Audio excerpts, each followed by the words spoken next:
আনন্দের সাগর থেকে এসেছে আজ বান, দাঁড় ধরে বসরে সবাই, টান রে আজি টান, বোঝা যতই বোঝাই করি, করব রে পার দুঃখের তরি, ঢেউয়ের পরে ধরব পারি, যায় যদি প্রাণ যাক, আনন্দের সাগর থেকে এসেছে আজ বান। নমস্কার, একিবি টিভির আমন্ত্রণে অনুষ্ঠানটির আরও একটি বিশেষ পর্বে আপনাদের সকলকে স্বাগত জানাচ্ছি আমি তমা। এই যে বললাম আনন্দের এই সাগর থেকে এসেছে আজ বান, আজকে আমাদের সত্যি আনন্দের দিন, কেননা আজকে আমাদের সাথে যিনি আছেন তিনি আমাদের রাজ্য এবং আমাদের দেশের মিউজিক ইন্ডাস্ট্রির একজন জনপ্রিয় যন্ত্রশিল্পী। তিনি আমাদের গর্ব, তিনি রাজ্যের গর্ব, শিল্পী অমরনাথ বণিক। নমস্কার, একিবি টিভির আমন্ত্রণে অনুষ্ঠানটিতে আপনাকে অনেক অনেক স্বাগত। আমিও একিবির যত কলাকুশলী আছেন, যারা ক্যামেরার পিছনে আছেন, তাদেরকেও আমি ধন্যবাদ জানাই। আর একিবির মাধ্যমে দর্শক শ্রোতা যারা আছেন প্রত্যেককে আমি আমার শুভেচ্ছা জানাই। এই যে আপনাকে আজ আমরা পেয়েছি, আজ তো আপনার কাছ থেকে প্রচুর পরিবেশনা আমরা শুনবো, কিন্তু যে বিষয়গুলো জানার, প্রথমে যেটা জানবো যে কিভাবে এই যন্ত্রশিল্পের প্রতি আপনার আকর্ষণ শুরু হয়েছিল এবং শুরুর দিকটা কিরকম ছিল? আমার জন্ম সঙ্গীতের পরিবারে। আমাদের পূর্বপুরুষ সবাই গান বাজনা করতেন। আমাদের বাংলাদেশে যে বাড়ি ছিল সেই বাড়ির ওখানে ব্রাহ্মণবাড়িয়াতে জুয়েলারি একটা ছিল। সেই জুয়েলারিতেও সকাল 10টার থেকে সন্ধ্যা পর্যন্ত জুয়েলারি কাজ হতো। তারপর সেই কাজ বন্ধ করে মুখ হাত ধুয়ে ধূপটুপ দেখিয়ে তারপর সবাই গান বাজনা করতে বসে যেত। আমার ঠাকুরদার বাবা ওই আমল থেকেই এইরকম চলতো আর কি। তারপরে যথারীতি এখানে আসার পর আমরা জন্মের পর থেকে আমি বাবাকে শুনতাম গিটার বাজাচ্ছে, আর না হয় ঠাকুরদা বেহালা বাজাচ্ছে, না হয় কাকু গান গাইছেন। এইরকম পরিবেশেই ছোটোর থেকে বড় হয়েছি। এইভাবে চলছে। এর মধ্যে ক্লাস 5-এ ওঠার পর 10 বছর বয়সে বাবার সাথে আমি প্রথম অ্যাকম্পানি করতে লাগলাম পাবলিক প্রোগ্রামে। এবং বাবা ছিলেন কাজী নজরুল ইসলামের ছেলে কাজী অনিরুদ্ধের স্টুডেন্ট। বাবা কাজী অনিরুদ্ধের কাছে গিটার শিখেছিলেন। বাবার সাথে তখন প্রোগ্রাম করতে যেতাম। ওই প্রোগ্রাম আমার শুরু হলো আমার 10 বছর বয়সে। তারপরে এইভাবে চলতে চলতে ক্লাস 9-এ ওঠার পর 1973 আমার হঠাৎ শখ হলো যে না, আমি গিটার শিখবো বাবার কাছে। তা গিটার শিক্ষা শুরু করলাম ঠাকুর বাড়ি গিয়ে, ওইখান থেকে প্রণাম করে এসে গিটার শিক্ষা শুরু। গিটার শেখার 6 মাসের মধ্যেই স্কুলে প্রোগ্রাম করতে আরম্ভ করলাম। আমাদের স্কুল নেতাজি সুভাষ বিদ্যানিকেতন, ওখানে প্রতি শনিবারই কালচারাল অনুষ্ঠান হতো। সেই অনুষ্ঠানে আমার কোনো না কোনোভাবে অংশগ্রহণ করতেই হবে, এরকম একটা মনে মনে থাকতো আর কি। গিটার বাজাতাম, না হয় কেউ গান গাইছে তার সাথে বঙ্গ বাজাতাম, না হয় আবৃত্তি করতাম, একটা কিছু না একটা কিছু করতাম। এরকম করি যে খুব একটা উন্নত মানের কিছু হতো তা না, কিন্তু আমার অংশগ্রহণ করতে হবে, এটাই ছিল আর কি। এইভাবে করতে করতে হায়ার সেকেন্ডারি পরীক্ষা দিলাম 76-এ। 77-এর আমার প্রথম প্রোগ্রাম শুরু আরম্ভ হলো গিটার নিয়ে। স্কুলে পড়ার সময় তার সম্ভব ছিল না, তারপরে গিটার নিয়ে প্রোগ্রাম শুরু। আমার ভাগ্য ভালো আমি বলবো এই কারণে যে ত্রিপুরা ইঞ্জিনিয়ারিং কলেজের অ্যানুয়াল প্রোগ্রাম, সেই প্রোগ্রামটা 1977-এ হয়েছিল। ওই সময় আর্টিস্ট ছিলেন আরতি মুখার্জি, তখন গীত গাথা চল সুপার হিট ফিল্ম। তারপর এসেছিলেন হৈমন্তী শুক্লা, অনুপ ঘোষাল, নির্মলেন্দু চৌধুরী, চিত্তপ্রিয় মুখোপাধ্যায়, এরকম আরও অনেক আর্টিস্ট ছিলেন। আর অ্যানাউন্সমেন্টের দায়িত্বে ছিলেন সেই স্বনামধন্য কিংবদন্তি নিউজ রিডার প্লাস এইরকম আবৃত্তি টাবৃত্তি করতেন যিনি, দেবদুলাল বন্দ্যোপাধ্যায়। ওনার ভয়েসটা পেয়ে আমি ঘাবড়ে গেছিলাম। আমার ফার্স্ট প্রোগ্রাম ছিল, ফার্স্ট না মানে ওই সেকেন্ড বা থার্ডে বোধ আমার প্রোগ্রাম দেওয়া হয়েছিল। গিয়ে আমি ভাবলাম যে দুটো গান বাজিয়ে চলে যাই, কিন্তু না, আমাকে ছাড়েনি। তারপর 6টা না 7টা গান বাজাতে হয়েছিল। তখনকার সময় হিট গান ছিল কিনারা ফিল্মের গান, তারপর কিনে দে রেশমি চুরি, সাদের লাউ, আমি এইসব গান বাজিয়েছিলাম সব। তবে গান এই প্রোগ্রামটাতে একটা গান দিয়ে আমি শুরু করেছিলাম, সেই গানটা হলো হেমন্ত মুখোপাধ্যায়ের গাওয়া পথের ক্লান্তি ভুলে। সেই পরিবেশনাটা কিন্তু এখন শুনবো। আচ্ছা ঠিক আছে, আমি বাজাচ্ছি।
আপনি তো বহু বছর ধরে এই সঙ্গীতের সাথে যুক্ত আছেন, তো হৃদয়ে দাগ কেটে আছে এমন কোনো স্মৃতি বা কোনো প্রাপ্তি যদি আমাদের সাথে একটু ভাগ করে নেন।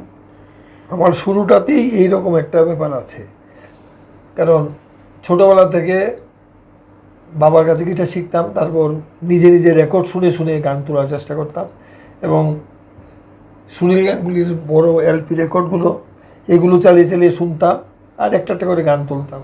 এইরকমই আমার মানে সময় কাটতো আর কি। এভাবে করতে করতে একদিন একজন এসে বলল যে সুনীল গাঙ্গুলি তো আগরতলা এসছেন, উনি একটা প্রোগ্রাম করবেন। আমাকে বললো তোমার বাবা কোথায়? আমি বললাম বাবা তো বাজারে গেছে। বলে যে বাজারতে গেলে বলবে যে সুনীল গাঙ্গুলি কথা বলবে আজকে বিকেলে যাওয়ার জন্য, বোনের বাড়িতে উনি থাকেন। ওনাদের অ্যাকচুয়ালি বাড়ি হলো সোনামুড়া, সুনীল গাঙ্গুলি।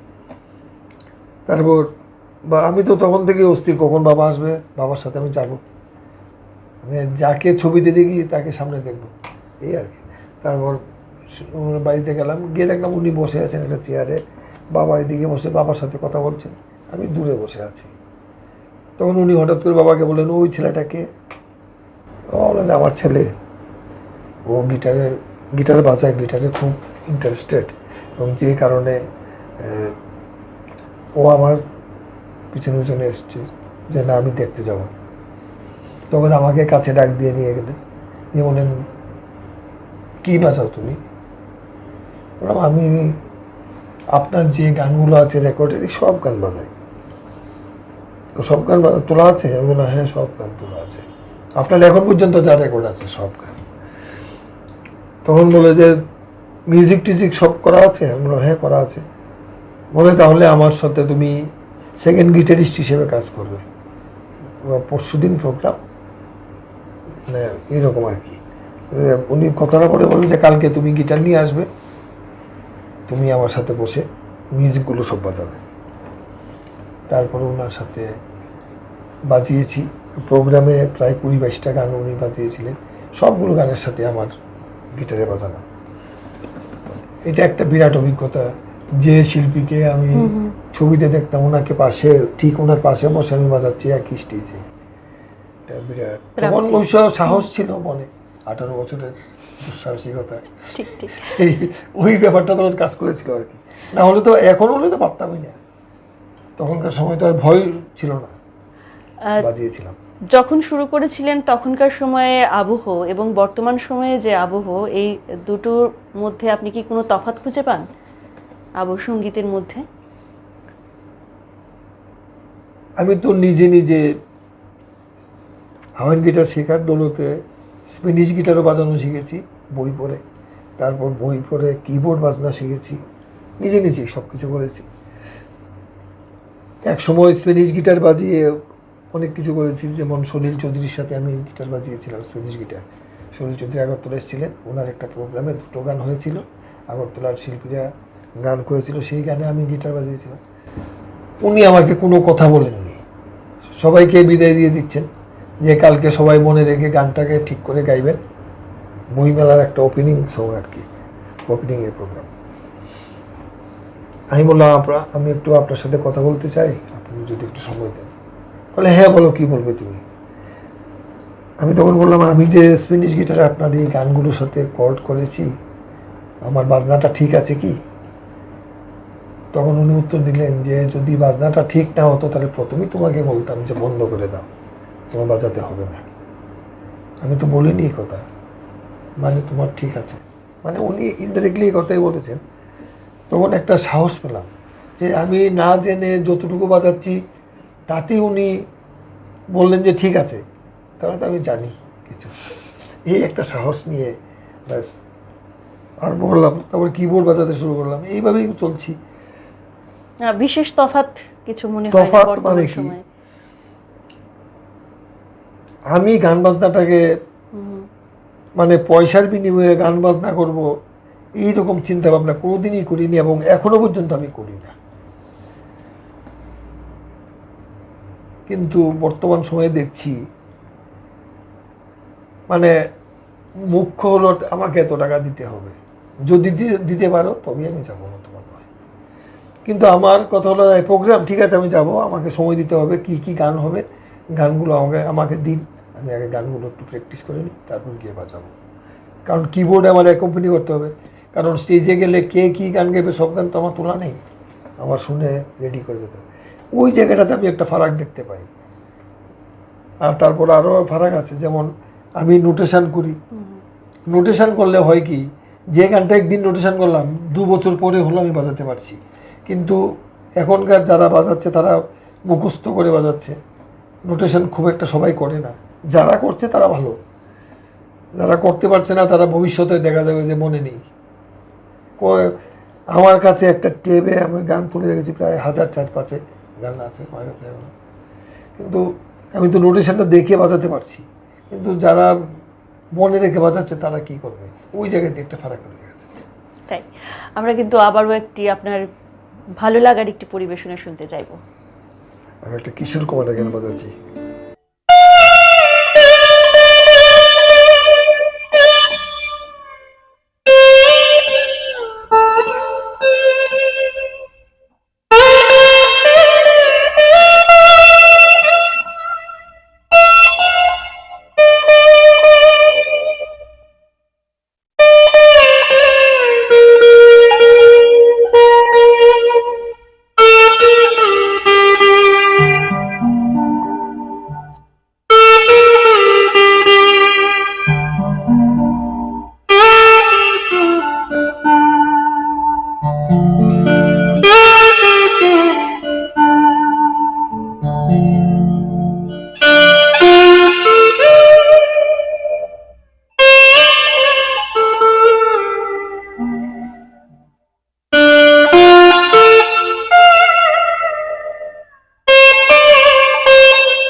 দর্শক বন্ধুরা, আমরা থাকবো আলাপচারিতায়, আমরা থাকবো পরিবেশনায়, কিন্তু এখন সময় ছোট্ট একটি বিরতি নিয়ে নেবার। আমরা খুব দ্রুত ফিরছি বিরতির পর, সঙ্গে থাকুন।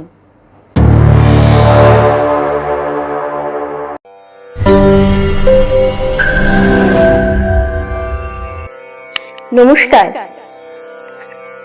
প্রতিদিনকার তথ্য, সংবাদ, বিনোদন এবং সেই সাথে সমাজ সচেতনতামূলক অনুষ্ঠানের ডালি সাজিয়ে আমরা হাজির হই একেবি টিভির পর্দায়।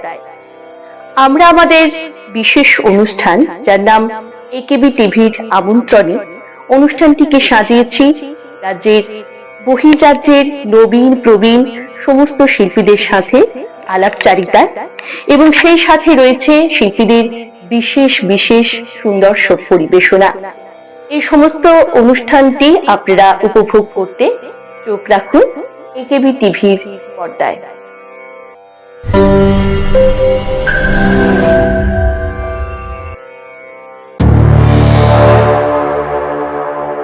ফিরে এলাম বিরতির পর। আপনারা দেখছেন একেবি টিভির আমন্ত্রণে অনুষ্ঠানটি। আমাদের সাথে রয়েছেন আমাদের রাজ্যে তথা দেশের একজন সুনামধন্য যন্ত্রসঙ্গীত শিল্পী অমরনাথ বণিক। তো আপনি জানেন যে আমাদের অনুষ্ঠানের দ্বিতীয়ার্ধে আমরা আমাদের দেশের কিংবদন্তি কিছু শিল্পীদের নিয়ে আলাপচারিতা করি এবং তাদেরকে স্মরণ করি আমরা। আপনি বহু কিংবদন্তি শিল্পীর সাথে কাজ করেছেন। আপনি কোন কিংবদন্তি শিল্পীকে আজকে আমাদের অনুষ্ঠানে স্মরণ করতে চাইবেন? আমি কিংবদন্তি শিল্পী বলতে এমন একজন শিল্পীর কথা বলছি, যে শিল্পী মানে এই গানটা রচনা করেছিলেন যখন তখন আমার জন্ম হয়নি, কিন্তু গানের সুরটা এত ভালো ছিল এবং লতা মঙ্গেশকরের গাওয়া গান। এই গানটা এখনো সমানভাবে জনপ্রিয়। কত নিশি গেছে নিয়ে ধারাও, এই গানটা দিয়ে আমি সতীনাথ মুখোপাধ্যায় বলতেছিলাম।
আমাদের রাজ্যে যারা যন্ত্রশিল্পী রয়েছেন তাদের সম্বন্ধে আপনি কি বলতে চাইবেন? কতটা উর্বর আমাদের এই ক্ষেত্রটি?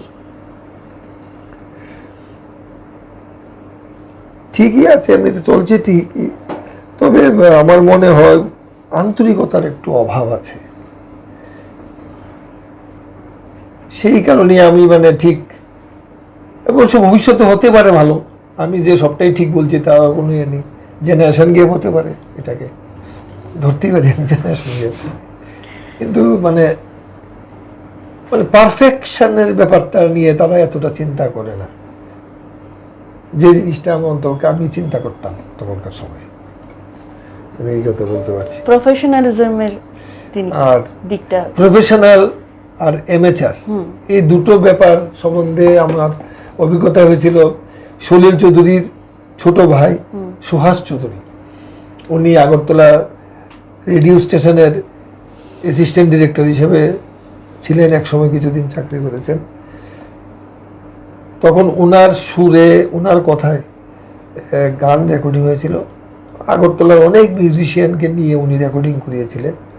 আমি ওনার এই প্রোগ্রামে স্প্যানিশ গিটার বাজিয়েছিলাম, গান গিয়েছিলেন রঞ্জনা বড়ুয়া। এই রেকর্ডিং শেষে আমি ওনাকে বললাম, আপনি রোববার দিন বাড়িতে থাকবেন কি, আমি আপনার সাথে একটু কথা বলবো। তারপর গিয়েছিলাম বাড়িতে। বললেন, কেন আসছেন আপনি, কি ব্যাপারে? আমি বললাম যে আমার একটু শেখার ইচ্ছে, আমি স্প্যানিশ গিটার যে বাজিয়েছিলাম আমি তো না শিখে বাজাচ্ছি, একটু যদি শিখতে পারতাম কি করে কর্ডগুলোকে প্রোগ্রেশন করা যায়, কি করা যায় এইসব ব্যাপারে। বলে যে আপনি কি প্রফেশনালি গান বাজনা করেন না কি? আমি বললাম না, আমি অ্যামেচার, কারণ আমি এমনিতে গভর্নমেন্ট সার্ভিস করছি আর এটা শখে বাজাই।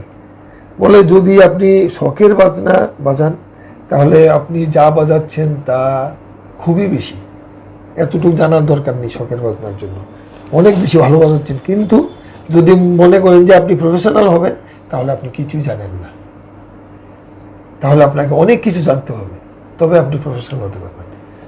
কিন্তু বর্তমান সময়ে তো প্রফেশনাল আর অ্যামেচারের ব্যাপারটা ক্লিয়ার না। যখন আমাকে উনি কথা বলেছিলেন তখন আমি বললাম যে স্যার তাহলে আমি আসছি, কারণ আমি প্রফেশনাল হওয়ার উদ্দেশ্য আমার নেই, আমি সার্ভিস করছি এখানে, তাই আমার তো চাকরিটা করতে হবে, আর পাশাপাশি শখে গান বাজনা করি। এই ধরনের গিটার নিয়ে বর্তমান সময়ে ছাত্রছাত্রীদের কিরকম আকর্ষণ বোধ করেন আপনি? গিটার শিখতে সবাই আগ্রহী, তবে গিটার তো দু রকমের, একটা হলো হাওয়াইন গিটার আর একটা হলো স্প্যানিশ গিটার। স্প্যানিশ গিটারটা আমরা তো যেমন সা রে গামা, এই সাটা স্টিল বার দিয়ে মানে জায়গায় নিয়ে বাজাতে হয়, পা ধা নি এইরকম, কিন্তু তাদের ফ্রেড বোর্ড আছে, মানে ওইখানে আঙুল দিয়ে চাপ দিলেই সাটা সাই বাজবে, রেটা রে এই বাজবে, রেটা কোমল রে হবে না, শুদ্ধ রে মানে কারেক্ট সুরটা লাগবে, আর আমাদের হাতের ব্যালেন্সের উপরে বাজাতে হয়। এটা অনেক কঠিন এবং একমাত্র ইনস্ট্রুমেন্ট আমি বলবো যে ইনস্ট্রুমেন্টে কোনো গানকে যদি বাজানো হয় তাহলে গানটাকে হুবহু ফুটিয়ে তোলা সম্ভব, পারফেক্ট ভাবে পারফেকশন হয়। আমরা কিন্তু আরো একটি পরিবেশনা আপনার কাছ থেকে শুনবো। আচ্ছা ঠিক।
অসাধারণ।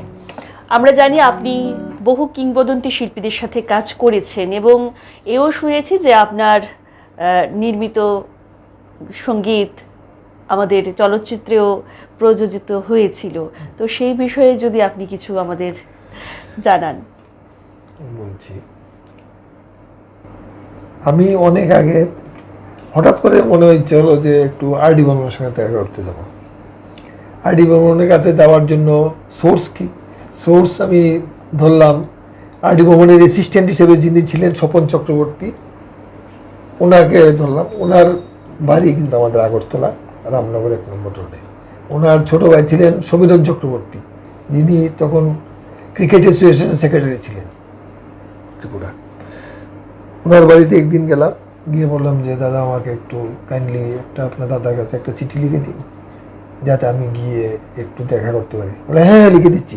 বলে উনি চিঠি লিখে দিলেন, দাদা আগরতলার এরকম একজন আসছে, ও কিন্তু আগরতলার নাম করা মিউজিশিয়ান, ও যা চাইবে তাকে যেন সেই সুযোগগুলি করে দেওয়া হয়। আমি চিঠি নিয়ে গেলাম খুব আশা করে। যাওয়ার পর কলকাতা গেছি, আমার গুরুর বাড়িতে গেলাম, সুনীল গাঙ্গুলির বাড়িতে দেখা করতে গেলাম। বলে তুই হঠাৎ করে চলে এলি, কী ব্যাপার? আমি বললাম না, একটু বোম্বে যাওয়ার ইচ্ছে, সেই কারণে এসেছি। বলে বোম্বে কেন? আমি বললাম আর.ডি বর্মনের সঙ্গে দেখা করতে যাবো। একদম দরকার নেই, বোম্বে খুব বাজে জায়গা, এখানে পয়সা ছাড়া কিছুই চেনে না, সুতরাং তুই যদি আসতে পরে থাকিস তোকে কেউ জিজ্ঞাসা করবে না, দরকার নেই। বোম্বে কি করতে যাবি? সমুদ্র দেখবি, চলে যাই এতে দিকে দেখা, কোনো দরকার নেই, কাছাকাছি ঘুরে চলে আয়। ওনার কথাটা শোনার পর একটু নিজের মন থেকে পিছিয়ে গেলাম, তারপর চলে এসেছি ফিরে, আর যাওয়া হয়নি। কিন্তু ভাগ্যের কীরকম ব্যাপার, আগরতলার একজন বাপিলারির সাথে কথা বলেছিলেন আগরতলাতে প্রোগ্রাম করার ব্যাপার নিয়ে। তখন বাপিলারি বলেছে হ্যাঁ আমি যেতে পারি, কোনো অসুবিধা নেই। বলে যে তাহলে কীরকম খরচ হবে? বলে মিউজিশিয়ান নিতে হবে, ইয়ে করতে হবে। বাপিলারি বলেছিলেন, বলে তো মিউজিশিয়ান নিয়ে আগরতলা গিয়ে তো আমরা প্রোগ্রাম করে আমরা কিছু করতে পারবো না, কি করা যায় তাহলে? বলে মিউজিশিয়ান তো লাগবেই, কলকাতা থেকে নিলেও তো আবার খরচই হবে। তখন বলেছে যে তুমি কি আগরতলাতে অমরনাথ মণিকের নাম শুনেছ? তখন উনি বললেন যে হ্যাঁ শুনেছি, কিন্তু ওনার সাথে আমার পরিচয় নেই, এমনিতে কথাবার্তা নেই। বলো অমরনাথ মণিককে গিয়ে বলবে যদি অমরনাথ মণিক মিউজিশিয়ান নিয়ে যদি আমাকে হেল্প করে তাহলে আমার কিছু লাগবে না। যাক, আমার মানে যেতে পারিনি আর.ডি বর্মনের কাছে, কিন্তু বাপিলারির মুখের থেকে আমার নামটা পেয়েছি, বাস এটাই আমার কাছে বিরাট। কিন্তু এর মধ্যে শুনেছি যে চলচ্চিত্রে হ্যাঁ আরো আপনার ব্যাপার আছে, আমি বলছি। যেমন গানে সুর করা, এটা একটা ব্যাপার আছে।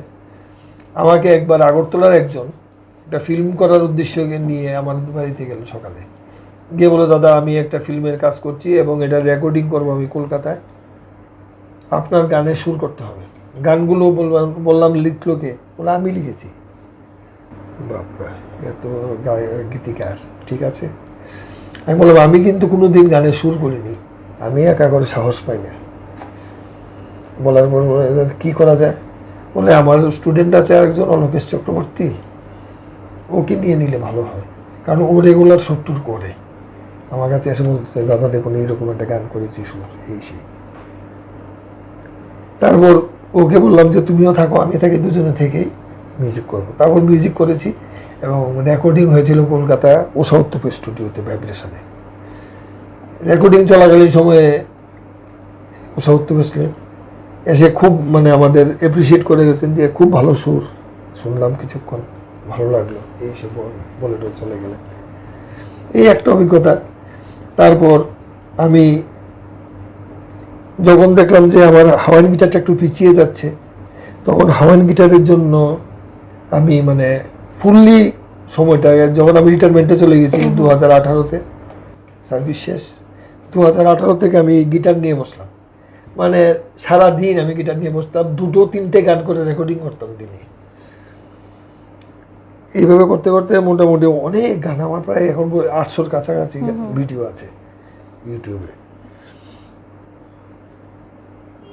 ওইখান থেকে একটা গান আমি ওইখানে একটা গান বাজিয়েছিলাম পরিন্দা ফিল্মের গান, পেয়ার কে মোড় পে, আশা ভোসলের গাওয়া। এই গানটা মেরি ক্রিসমাস নামে একটা ফিল্মে 2025-এ জানুয়ারিতে রিলিজ করেছিল, 24-এর ওই ফিল্মে নাকি ইউজ হয়েছে। আমি তো জানি না, আমি আমার ইউটিউবে কমেন্টের মধ্যে আমি দেখতে পাচ্ছি অনেকে অনেক রকমের কথা লিখছে যে আপনি তো কিছু বলেন না, কিন্তু আপনার মিউজিক তো আমরা ফিল্মে শুনেছি এই সেই। আমি বুঝতে পারছি না কি ব্যাপার, মেরি ক্রিসমাস কি কিছু বুঝতে পারছি না। তখন একজনের সাথে কথা হয়েছে, হওয়ার পরে বললেন উনি যে আর এটা তো নেটফ্লিক্সে হয়েছে, আপনি নেটফ্লিক্স দেখুন তাহলে পাবেন। নেটফ্লিক্স তখন ডাউনলোড করলাম, করে শুনলাম, দেখলাম যে ঠিকই আমার গিটারটা আছে। এবং এই ফিল্মের নায়িকা হলেন ক্যাটরিনা কাইফ, নায়ক বিজয় সাউথের। এটা দেখার পর খুব আনন্দ পেলাম যে যাক, গিটারটা এখন পিছিয়ে যাচ্ছিল, সেই জায়গাতেই গিটারটা আবার ফিল্মে বোম্বেতে গিয়ে জায়গা পেয়েছে, ভীষণ বড় প্রাপ্তি। হ্যাঁ, এটাতে একটা মানসিক শান্তি। হ্যাঁ, এবং আমাদের সকলের জন্য এটা প্রাপ্তি। বর্তমানে আপনি মিউজিক নিয়ে আর কি স্বপ্ন দেখেন? মিউজিকের দিয়ে স্বপ্ন দেখার আগে কিছু স্বপ্ন আমার বাস্তব হয়েছে, যেরকম যে আমার গিটার বাজনাটা সবাই শুনুক। যে কারণে আমি ইউটিউবকে প্ল্যাটফর্ম করে মানে আমি বাজনা বাজাতে শুরু করেছিলাম, গিটার বাজানো। সেটা শুনে পৃথিবীর অনেক দেশের থেকে অনেকেই আমাকে অ্যাপ্রিসিয়েট করতো বা ফোনে কথাও বলেছে। সেরকম পাকিস্তান থেকে একজন আমার একটা রবীন্দ্রসঙ্গীত শোনার পর আমাকে ফোন করে বললেন, এটা কী গান? আমি তো শুনিনি এই গানটা, খুব সুন্দর গান। আমি বললাম এটা রবীন্দ্রসঙ্গীত। বলে রবীন্দ্রসঙ্গীত কী? তখন বললাম যে রবীন্দ্রনাথ ঠাকুর নামে একজন আছেন আমাদের দেশে, নোবেল পুরস্কার প্রাপ্ত, ওনার লেখা গান উনি সুর করেছিলেন, সেই গানকে আমরা রবীন্দ্রসঙ্গীত বলি। প্রচুর গান আছে ওনার। বলে এই গানটার গায়ককে? আমি বললাম এই গান যে গাইতে চায় সেই গাইতে পারে, অনেকজন 100 জন হতে পারে এই গানের গায়ক বা গায়িকা। বলে আপনি আমাকে একটু লিঙ্ক পাঠাবেন, আমি একটু গানটা শুনবো। তখন আমি লিঙ্ক পাঠিয়েছিলাম। তখন আমি বুঝলাম যে আমার গিটারটা গানের মতোই লেগেছিল, না হলে উনি কি করে বুঝলেন যে এই গানটা এত সুন্দর? ঠিক ঠিক। এটা একটা ব্যাপার। আর আমার এই পাকিস্তান, অস্ট্রেলিয়া, আফ্রিকা এরকম বিভিন্ন দেশের আমার শ্রোতা আছে। তারা আমার সবসময় কথাবার্তা হয় বা তারা করে লাইক করে বিভিন্ন কিছুতে। এইরকম একবার কানাডা থেকে একজন মেসেঞ্জারে মেসেজ লিখেছেন। মেসেজ লিখে বললেন যে আপনার সম্বন্ধে আমার খুব জানার ইচ্ছে, কিন্তু গুগলে সার্চ করলাম, ইউটিউবে সার্চ করলাম, কিছুই পাইনি, আপনার সম্বন্ধে কিছু জানতে পারছি না, কাইন্ডলি যদি আমাকে কিছু বলেন। তখন আমি বুদ্ধি করে লিখলাম যে আপনার কি কি জানার ইচ্ছে, প্রশ্ন আপনি লিখে দিন, আমি তার উত্তর লিখে দিচ্ছি। তারপর উনি আমাকে অনেকগুলো প্রশ্ন করেছিলেন যে আমি কেন গিটার বাজাই, কেন আমার গানের মধ্যে আর ডি বর্মনের প্রাধান্য বেশি দিই, আর ডি বর্মনের জীবনে প্রাধান্য বেশি দিই, এরকম। তখন আমি ওনাকে উত্তরও দিয়েছিলাম যে আমার জন্ম যে জায়গায়, সেই জায়গার লোক হলেন এস ডি বর্মন, আর ডি বর্মন, সুতরাং তাদের প্রতি তো আমার প্রতিবেশী হিসেবে একটা টান থাকবেই। সেই কারণে আমি একটু বেশি বাজাই তাদের গান। আর এছাড়া তো অন্যদের গান তো বাজাচ্ছি। তখন এইরকম অনেকগুলো কথা মানে উনি লিখেছিলেন, সবগুলো কথা উত্তর দিয়েছি। অনেকদিন পরে উনি আমাকে বললেন যে আপনি যে সাক্ষাৎকারটা দিয়েছিলেন এইটা কিন্তু বইয়ের আকারে বের করছি আমি। উনি বই প্রিন্ট করতে ইউরোপে পাঠিয়েছেন বললেন। তারপর উনি বললেন যে আমার ভাষাটা হবে উর্দু ভাষার। এই ভাষার তো মানে আমেরিকাতে এটা প্রিন্ট ভালো হবে না, যার জন্য আমি ওইখানে পাঠিয়েছি বলে। তারপর বই এসছে, আমাকে একটা বই উনি আমার অ্যাড্রেসে বই পাঠিয়ে দিয়েছিলেন আমার বাড়িতে। পাঠিয়ে উনি আবার আমাকে ফোনে তখন বললেন যে দেখুন আপনার এটাকে একদম ইন্ডেক্সে লাস্ট রেখেছি, কারণ আপনারটা ইংলিশে আর বাকিটা হচ্ছে ভাষা, অন্য উর্দু ভাষা। আর উর্দু নিয়ম হলো পিছন দিক থেকে দেখা, সেই কারণে বইয়ের নামটা পিছন দিকে উর্দুতেই লেখা। এবং সূচিপত্র দেখলাম মানে লতা মঙ্গেশকর, মেহেদি হাসান, গুলাম আলী, বাকি নেই, প্রচুর শিল্পী, সেতার রবিশঙ্কর মতো আছে নাকি জানি, এরকম পাকিস্তানের শিল্পী, তুরস্কের শিল্পী, এরকম বনিয়েন, এরকম বিভিন্ন শিল্পীদের মধ্যে আমাকেও স্থান দিয়েছেন।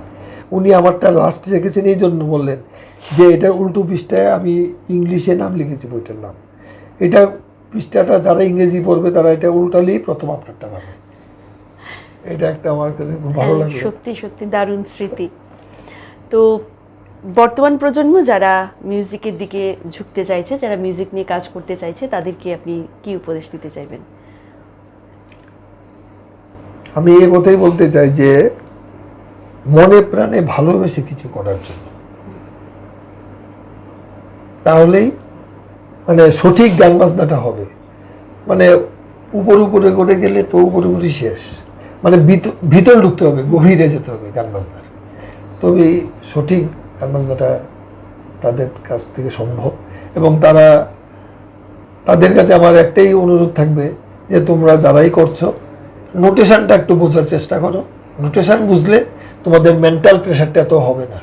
না হয় সারাক্ষণ মনে রেখে রেখে বাজানো। আর যত বড় মিউজিশিয়ানই হোক আর যাই হোক, প্রত্যেকেরই একটা লিমিটেশন থাকে। 2000, 4000, 5000 গান মনে রাখা কঠিন ব্যাপার। একটা গানের পুঙ্খানুপুঙ্খভাবে কোন জায়গায় কি কর্ড লাগবে, কি মিউজিক ছিল, এগুলো না লিখে রাখলে মনে থাকার কথা না। যারা বাজাচ্ছে নোটেশন করে, আমার স্টুডেন্টই একজন বাজাচ্ছে নোটেশন করে করে। এবং আমার একজন স্টুডেন্ট কলকাতাতে অরিজিৎ সিং, শ্রেয়া ঘোষালে গিয়েছে, ওর মিউজিক অ্যারেঞ্জমেন্ট করেছে। অসাধারণ। আমার স্টুডেন্ট আছে চন্দ্রদীপ সাহা, ও কলকাতায় আছে, প্রচুর কাজ করে। আর আগরতলাতে পার্শ্বিক ঘোষ, সেও আমার স্টুডেন্টই। সে তো নোটেশনটা ভালো শিখেছে, বাস তার জন্য পারছে। আর আমাকে প্রশ্ন করা হয়েছিল যে আমি কি স্বপ্ন দেখি। আমার স্বপ্ন একটাই, যে এই গিটারটা যেমন পিছিয়ে গেছে, আবার যেন মানে জগৎ সবাই একটা জায়গা নিতে পারে। সেই কারণেই আমি এত ইউটিউবে বাজাচ্ছি, কারণ আমার জীবিত অবস্থায় মনে হয় না আমি আর সেই রকম কিছু দেখতে পাবো। কিন্তু আমার আশা যে কোনো না কোনো দিন আবার ফিরে আসবে হাওয়াইন গিটার। সেই কারণে আমি এমন এমন কিছু গান বাজাচ্ছি যে গান কেউ চিন্তাও করে না যে এই গানটা হাওয়াইন গিটারে বাজানো সম্ভব। আমি এই রকম ধরনের গান, এই হাওয়াইন গিটারের ভিতর আমি ডিস্টরশন মিউজিক ইউজ করেছি, যেটা স্প্যানিশ গিটারে করে, এইরকম করেও আমি গান বাজিয়েছি। এরকম অনেক কিছু করছি। তারপর কোরাস পার্ট, এই পার্ট, মানে একটা গানের ভিতরে 10 রকমের সাউন্ড করা, এইসব সমস্ত কিছু আমি এখন করছি। যেহেতু আমার কম্পিউটারে নিজে করি আমি রেকর্ডিং, সেই সুবিধাটা রয়ে গেছে, আমি সেইভাবেই করছি। সেটাই আপনার এবং এইটাই আমার স্বপ্ন, যে আমার অবর্তমানে যেন মানুষ এটা দেখে যেন তোকে গিটারটা কি সেই উপলব্ধিটা করে, এবং তারাও যেন চেষ্টা করে আমার গিটারটাকে ফিরিয়ে আনার। আমার সেই আশায়। আমরা অনুষ্ঠান শেষ করব। শেষ করার আগে আমরা আপনার পরিবেশনা দিয়েই কিন্তু অনুষ্ঠানটি শেষ করব। কিন্তু আপনি আপনার মূল্যবান সময় থেকে আমাদের সময় দিয়েছেন, একেবিকে সময় দিয়েছেন, আমাদের দর্শক এবং শ্রোতা মণ্ডলী সবাইকে সময় দিয়েছেন, ওদের এত সুন্দর সুন্দর পরিবেশনা আপনি শুনিয়েছেন, তার জন্য আমরা আপনার কাছে অনেক অনেক কৃতজ্ঞ। আমিও আবার ধন্যবাদ জানাই সবাইকে। কিন্তু যাওয়ার আগে আপনি বলছেন যে আবার কিছু গান বাজানোর কথা। আচ্ছা, আমি চেষ্টা করছি কয়েকটা গান বাজানোর।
আমি এবার আমার শেষ গান বাজাচ্ছি শ্যামল মিত্রের গাওয়া গানে ভুবন ভরিয়ে দেবে।